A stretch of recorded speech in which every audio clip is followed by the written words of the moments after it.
परिचय है संविधान सुरक्षा मंचर आवाहक और किसी वर्ष 3-4 वर्ष है बरगढ़ रे जिला स्तरीय हॉकी टूर्नामेंट खेलाबार गोटे इच्छा थिला जेनटा कि आज पूरण है आउ मुई प्रभावित जेनटा होती सेटा हूँ आम स्टेडियम रो गोटे पूर्वतन खिलाड़ी स्वर्गीय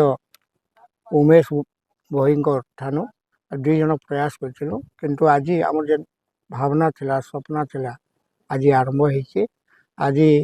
आमर ये 2 दिनिया हॉकी खेल रे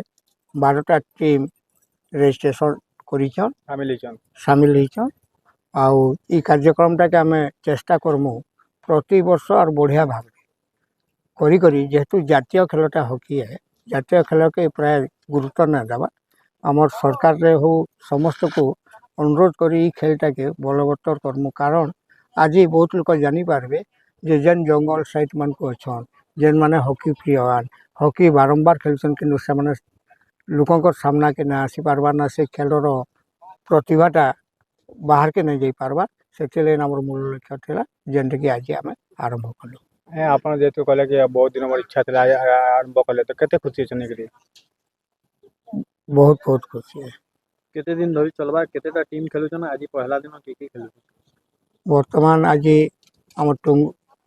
टांगरगुड़ी और डोमेस्टिक खेलुछन सब आज 3टा जोड़ी खेला जीवा और काली जनता अच्छे बाकीटा काली आम सब खेलाली के नहीं काली बंद कर 2 दिवसीय हॉकी टूर्नामेंट आरंभ कर महिला टाटा हॉकी कोच आज केतेटा टीम शामिल आज ने हम 12टा टीम शामिल अछि आज इठाने 12 टीम आज बरगढ़ जेन मैच ऑर्गेनाइज करछे बहुत बढ़िया लागुछे जे कि हमरा माने समस्त टीम के ऑर्गेनाइज के बरगढ़ नुआ गुटे हॉकी टर्फ हेबा के हॉकी फर्स्ट टाइम ता हॉकी फील्ड ग्राउंड हेबा सेति लागि हम बरगढ़ आशा करछे टीम के आनी करी कि ना बरगढ़ समस्त